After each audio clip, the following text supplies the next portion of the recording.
قرآن کی تلاوت کی سعادت بھی خوب ہے، پر کیف عبادت کی سعادت بھی خوب ہے۔ قرآن کی تلاوت کی سعادت بھی خوب ہے، پر کیف عبادت کی سعادت بھی خوب ہے۔ اللہ کو پانے کی طلب میں تمام عمر، اللہ کو پانے السلام علیکم ورحمۃ اللہ وبرکاتہ۔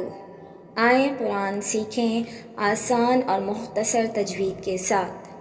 شین قرآن اکیڈمی نے قرآن پاک درست کرنے کے لیے مختصر ڈیوریشن کورس کا آغاز کیا ہے، جس میں حروف کے مخارج انتہائی آسان اور مختصر انداز میں سمجھائے جا رہے ہیں۔ یہ کورس بچوں بڑوں دونوں کے لیے مفید ہے۔ اس کا دورانیہ اتنا کم ہے کہ آرام سے ہم روز کے لیکچر کی پریکٹس کر سکیں گے۔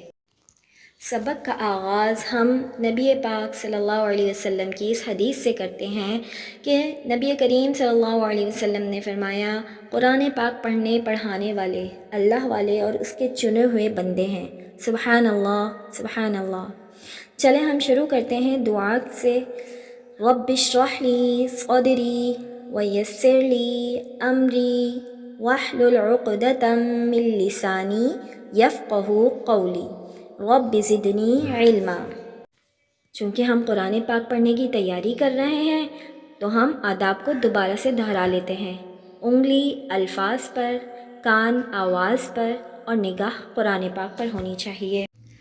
پیارے ساتھیوں، اب تک ہم نے الف تک تا تک حروف کی پہچان کر لی اور ہمیں اس بات کا بھی اندازہ ہو گیا کہ کسی بھی حرف کو سمجھنے کے لیے 3 باتوں کا سمجھنا اور جاننا ضروری ہے۔ نمبر 1، اس حرف کا نام۔ نمبر 2، اس حرف کی شکل، یعنی پہلی شکل کیا ہوگی اس کی، دوسری کیا اور تیسری کیا۔ اور نمبر 3، اس حرف کی آواز یعنی ساؤنڈ۔ جیسے ہم نے الف پڑھا تو الف تو اس حرف کا نام ہے اور اس کی آواز ہے آ، با کی آواز ہے با، تا کی آواز تا، سا کی آواز سا۔ ساتھیوں، ہم نے لیکچر نمبر 1 میں یہ بات سمجھ لی تھی کہ تجوید کیا ہے۔ بتائیے تجوید کیا ہے؟ جی ہاں، مخارج، قواعد، صفات کا لحاظ رکھتے ہوئے قرآن پاک پڑھنا۔ بالکل صحیح۔ تو آج ہم سمجھیں گے کہ مخارج کا کیا مطلب ہے۔ مخارج اصل میں مخرج کی جمع ہے۔ مخرج کہتے ہیں نکلنے کی جگہ کو، یعنی مفردات کے نکلنے کی جگہ کو ہم تجوید کی زبان میں مخرج کہیں گے۔ حیرت کی ایک بات بتاؤں، حروف تو کل 29 ہے، یعنی 29 ہے نا، مگر ساؤنڈز ان کے 28 ہیں، 28۔ اور سب سے مزے کی بات یہ ہے کہ 5 جگہیں ایسی ہیں کہ جہاں سے یہ حروف نکلتے ہیں۔ جی ہاں، اور وہ 5 جگہ کون سی ہیں، یعنی 5 مخارج کون کون سے ہیں؟ نمبر 1 ہونٹ، نمبر 2 ناک، نمبر 3 منہ کا خالی حصہ، نمبر 4 زبان اور نمبر 5 حلق۔ ان 5 جگہوں سے یہ 28 حروف نکلتے ہیں، ٹھیک ہے؟ تو چلیں اب ہم حروف کی پریکٹس کی طرف چلتے ہیں۔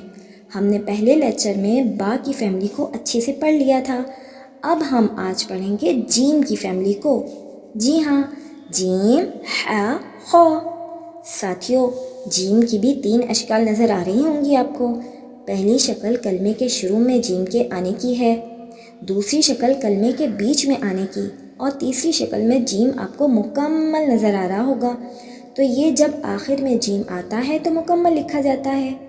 ساتھیوں، جیم تو حرف کا نام ہے، جیم کی اشکال بھی دیکھ لی ہیں آپ نے۔ اب تیسری چیز جیم کا ساؤنڈ ہے، یعنی جیم کی آواز۔ جی ہاں، اس کی آواز ہے جا، جا۔ شاباش، دہرائیے میرے ساتھ، اس کی آواز ہے جا۔ جیم ادا ہوتا ہے زبان کے بیچ کے حصے کو اوپر تالو سے لگائیں۔ چلیں اب اگلا حرف پڑھتے ہیں، ہا۔ ارے یہ تو بالکل جیم کے جیسا ہے نا، لیکن اس میں تو نقطہ نہیں ہے۔ جی ہاں، جیم اور ہا میں فرق نقطے کا ہے۔ ہا یہ حلق سے نکلے گا، یہ اب حلق سے کیسے نکالیں گے؟ جیسے آپ نے بہت ساری مرچی کھا لی ہے تو اب آپ کے منہ اور زبان جل رہی، اب آپ اپنی زبان کو اور اپنے منہ کو کیسے ٹھنڈا کریں گے؟ تو منہ کھول کر آپ کہیں گے اس کی خوب پریکٹس کرنے سے ہی یہ حرف ادا ہوتا ہے۔ ہا حلق کے درمیانی حصے سے ادا ہوتا ہے۔ اب جیم اور ہا کی فیملی میں سے اگلا حرف ہے خا۔ خا یہ موٹا پڑھا جاتا ہے، یہ موٹے حروف میں سے ہے۔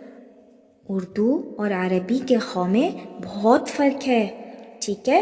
اس کو موٹا پڑھنا ہے اور خا ہمیشہ حلق کے نچلے حصے سے ادا ہوتا ہے۔ تو چلیں آج کا سبق یہاں پر ختم ہوا، انشاءاللہ کل ملاقات کریں گے۔ اللہ حافظ۔